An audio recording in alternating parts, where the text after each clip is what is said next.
And another year has passed. And what a crazy year 2021 was. Now, in light of that, today's video will be a bit more of an informal one, you could say. And I thought this would be a great opportunity to actually reminisce about this entire year. And most importantly, to thank every single one of you guys. And that said, I actually have a challenge for you.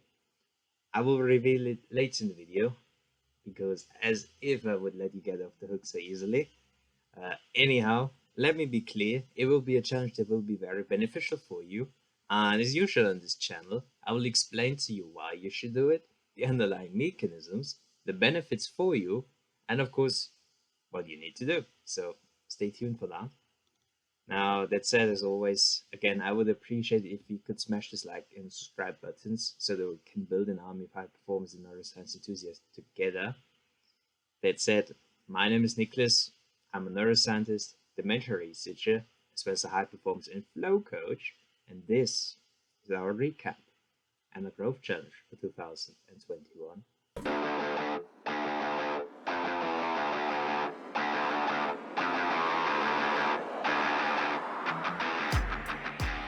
As I mentioned in the beginning, thank you. Thank you for every single one of you. Thank you for a fantastic year. And of course, thank you for your support, for supporting me on social media, here on YouTube, Facebook, LinkedIn especially. I post a lot over there, by the way. And of course, thank you for every single one of you who left a like, who left a comment, and who took the time to watch my videos. And I hope you got a lot out of it. That said, I'm also excited for next year, and I hope you are as well. A lot of great content is to come, so stay tuned, guys. Anyhow, I thought once again this would be a good opportunity to give a little recap over the year, how the year was for me. Also talk about things in general, what happened. Now, as you might or might not know, I'm currently finishing my PhD degree in neuroscience at Lancaster University. And to explain my project, it's about developing a little peptide. Now, first and foremost, what you need to know is what happens in Alzheimer's. And what you find in Alzheimer's disease is that two things occur. The first thing is that you form gigantic plaques outside of your brain cells, and you form so-called tau tangles. And the tau tangles form inside of your brain cells. And what we do at Lancaster University in our lab group is that we have already developed a drug that prevents the formation of the plaques outside of the brain cells. And what I now do specifically is develop a second drug. And the second drug deals with the tau tangles that form inside of the brain cells. So it's an aggregation inhibitor peptide, which means that prevents that those tangles form. So it prevents that this tau protein clumps together. And my project is very simple because all I do is take this drug and I test it.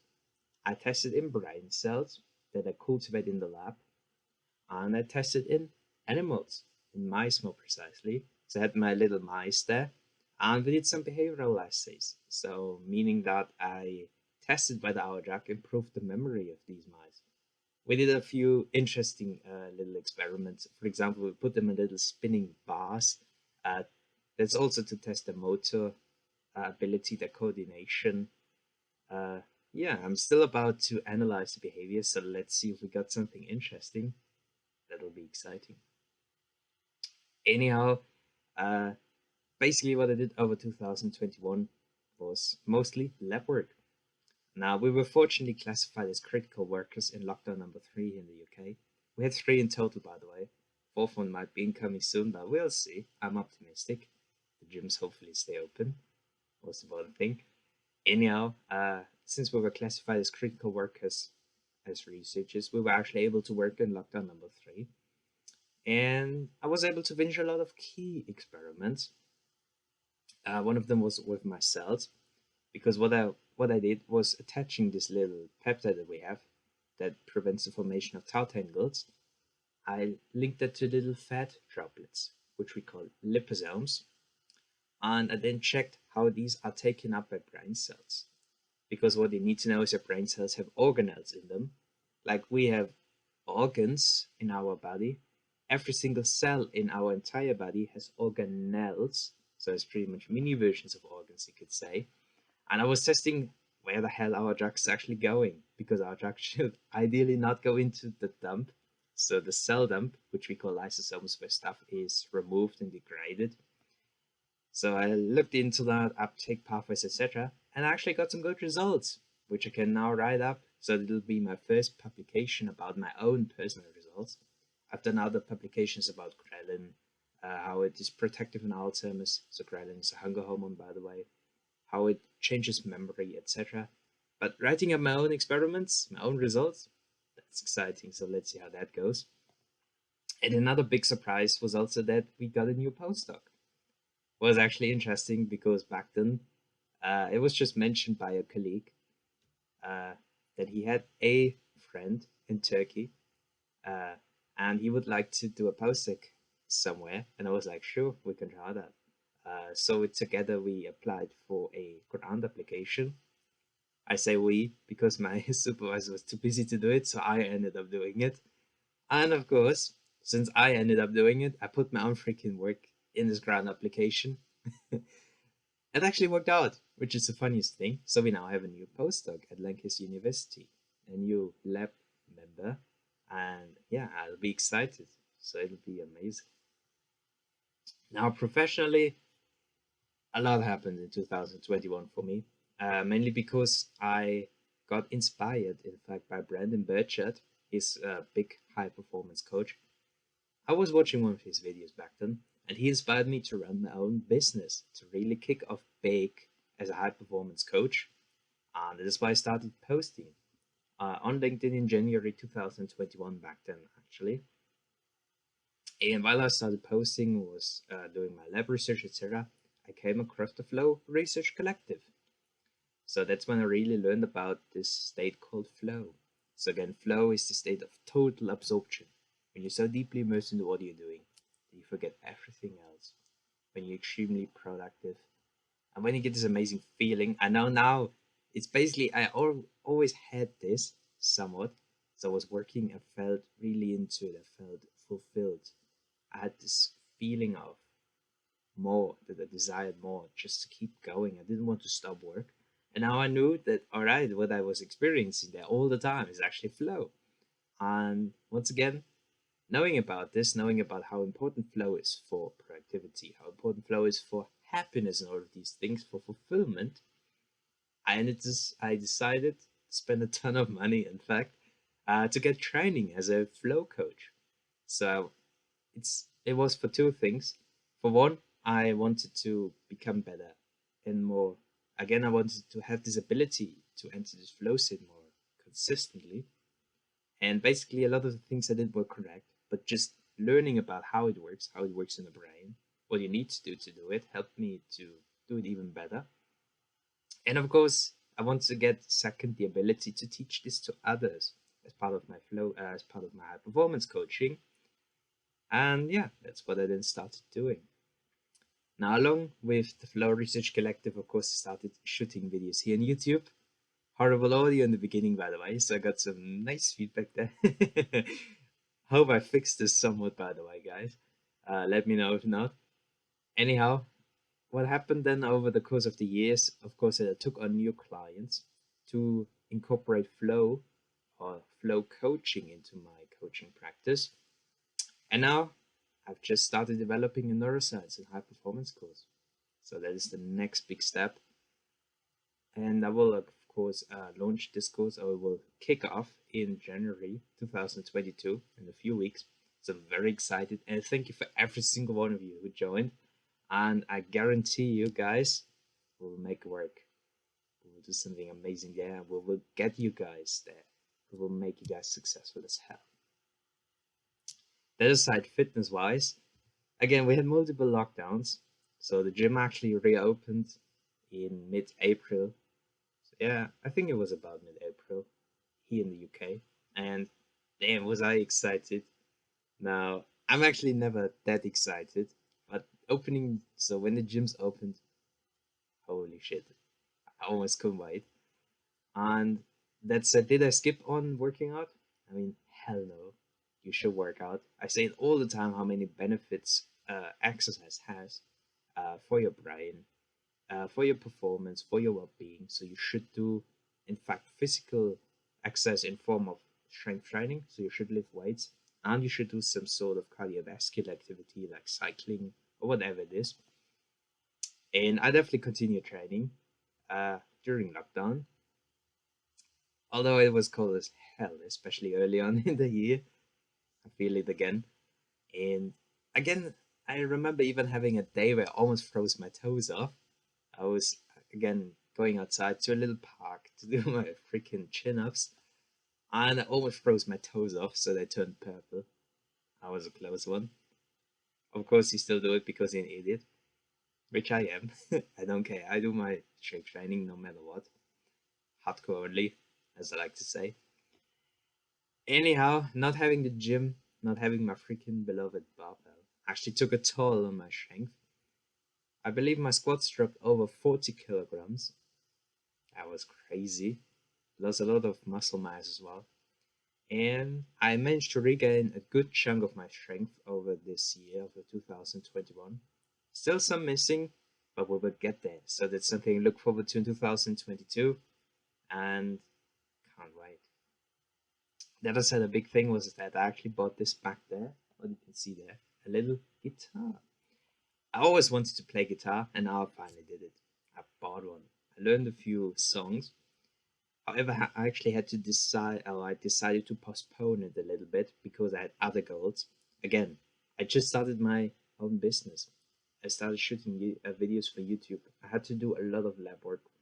I wrote several publications over this time, so I had a bunch to do, and that's why. Oh yeah, and I had to do the Flow Research Collective course, obviously, to train myself as a flow coach. So there were so many things going on that I decided to postpone the guitar a little bit. But I will get back into it very soon, and I'm stoked to do it. Also, personally, I learned a lot. Again, there was flow, there was a lot about psychology, which I learned, so I read a few books, neuroscience, so more neuroscience. Of course, I have been a neuroscientist all along, but then again, especially learning about flow, I was a big game changer. And I used all of this knowledge and managed to increase my productivity a lot. The first thing I noticed was actually that my health and my energy improved a lot. And this is actually due to fasting. So I changed so I did intermittent fasting more precisely. And what I did more in this context was simply removing my breakfast and not eating until late in the day, actually until 3 to 4 p.m. Just having my little coffee in the morning with salt. Salt is very important for energy, especially for me. And and that combined with the cold showers I now do in the morning, which are harder during winter, I admit it, but of course you still do it. But again, the cold showers and the dopamine and norepinephrine release you get from it, combined with the new fasting schedule, coffee in the morning, all of that definitely increased my energy a lot. So it was incredible. And along with that, of course, I also did something I haven't considered for a long, long time, and this is actually changing up my entire routine to a later part of the day.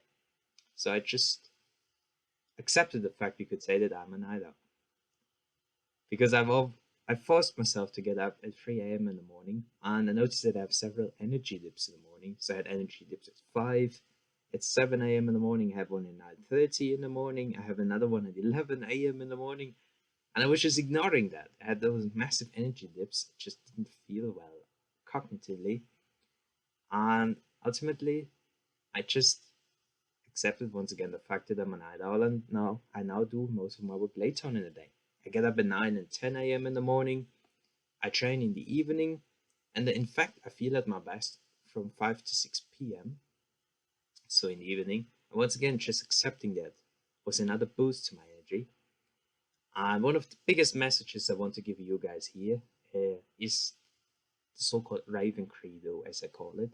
Just the simple fact that anyone can achieve any goal and or any dream by doing a single thing or by focusing on a single thing, and that is continuous self-improvement, growth mindset, as Carol Dweck would call it.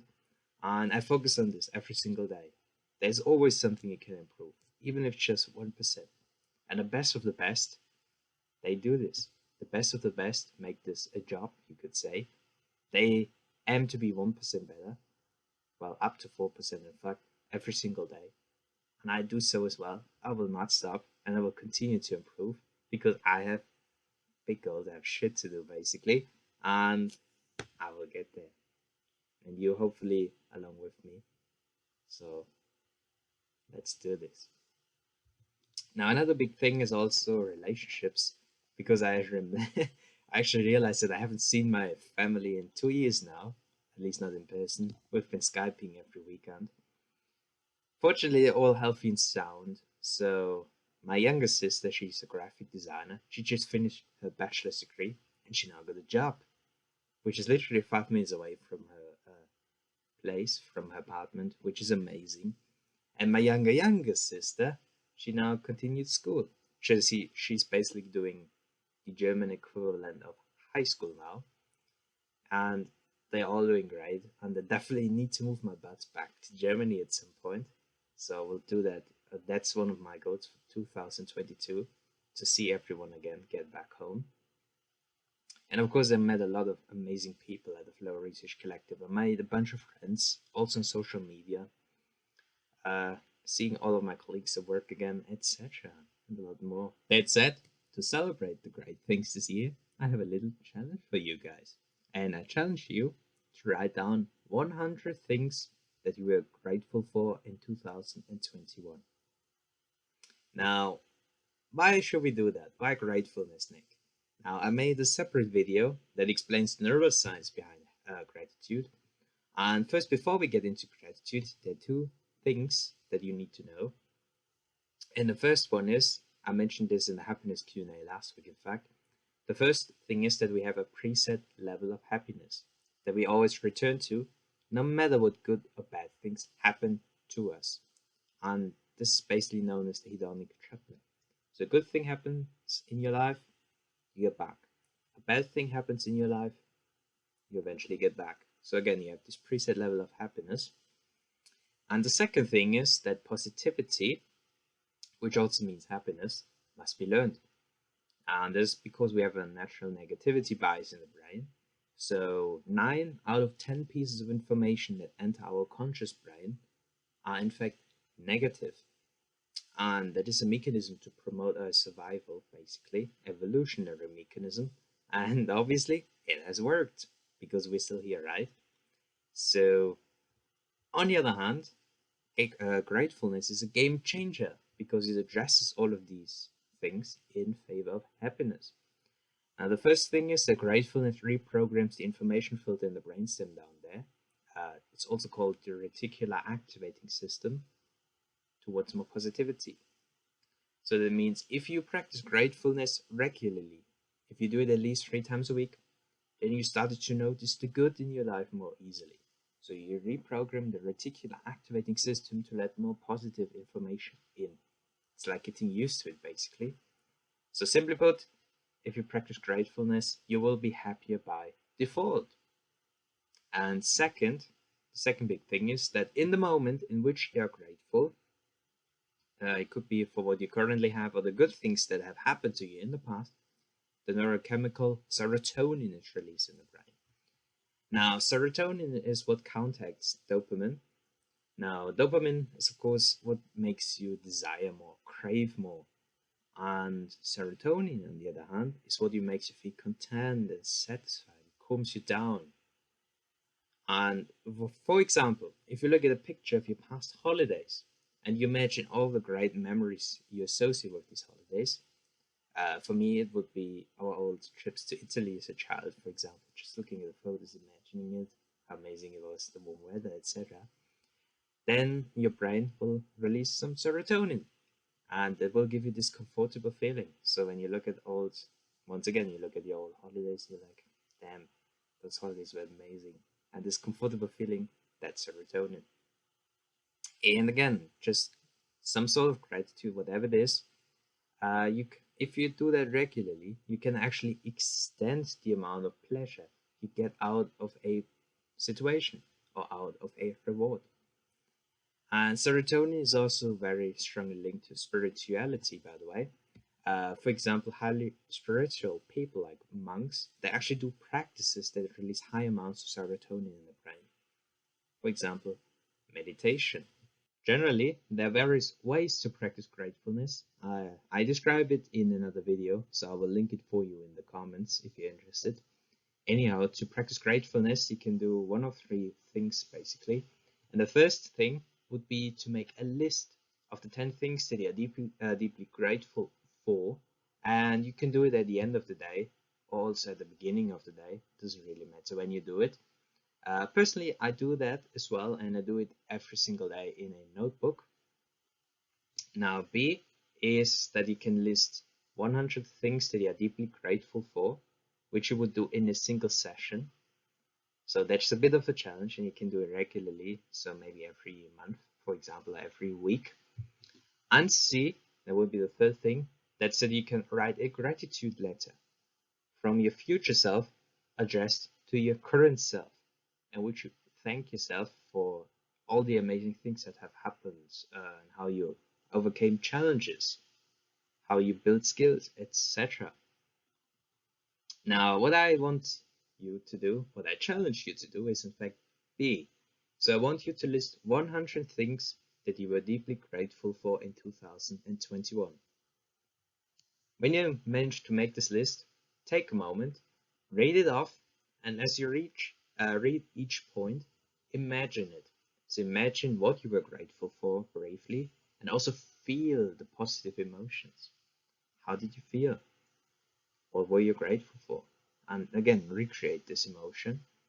And trust me, this is not easy, especially if you've never done it. For example, in last week's happiness Q&A, I mentioned that it took one of my clients up to 10 minutes to write down only 10 things that she was grateful for in a given day. And a week later, it only took 2 minutes. So this tells you that you can basically train yourself to see the good in your life. You can reprogram the information filter in your brain towards more positivity, which will make you more resilient if things go wrong. So it's also linked to high performance. And also doing a gratitude exercise, as I mentioned earlier, it will release serotonin in your brain, and it will shift your state into a more positive one. And you can do this at the beginning of the day, for example, once again to start off the day strong, or you can do gratefulness at the end of the day to make yourself feel content and satisfied, to make your day better. Now, personally, I practice gratitude myself, and of course, I assign it to all of my clients. That's also why I recommend you to start listing 10 things that you're deeply grateful for every evening. So give it a try as well if you want to. That aside, gratefulness is actually one of those habits that is really easy to do, and it has immense benefits for your well-being and high performance, but it's very easily overlooked, and actually no one talks about it. I mean, let's be honest, in other words, by listing just a few things, by listing 10 things a day maybe, and by feeling the positive emotions, by just revisiting all of the good moments in your day, revisiting the amazing emotions, which will take 1 minute, literally. If you're used to it, if you do this regularly, it will take 1 minute. If you do that every day, you can train yourself to be more happy and successful with it by default. Again, happiness is linked to success. And how amazing is that? Literally, you just spend 1 minute a day for a little practice like that to be more happy, to increase this level of happiness permanently, and to be more successful. So let's do that.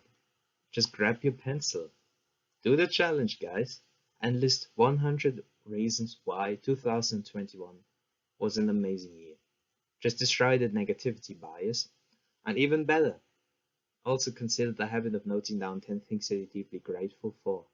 And you can do this every morning or every evening. Personally, again, I do it every evening in my little notebook. And I guarantee you, after doing the gratefulness practice, after you've listed the 100 things and you managed to conquer the challenge, you will be in a better state of mind. And this will be the perfect preparation to set and accomplish those great goals you have for 2022. which I hopefully do as well at the end of the year. Also, to support you in your journey, I filmed an entire goal achievement series on this channel. 2 weeks are already up, and the third one, that's about how to maintain motivation in the long term, will follow very soon. And I'll link you the playlist in the video description. So let's make 2022 a freaking success. Don't you agree? And that concludes the video. So as always, thank you for your time and attention, everyone. And if you enjoyed the video, and if you want to support the channel, please like, subscribe, and share the video with your friends and those who could benefit from it, as usual. So in this case, it would be those who can benefit from the gratitude challenge, that is, so that we can build an army of neuroscience and high performance enthusiasts together. I would strongly appreciate it. And that's it. Make sure to savor those great moments of 2021. Have a recap. Make your gratitude list. Look forward to what's to come with excitement. And I will see you in the next video.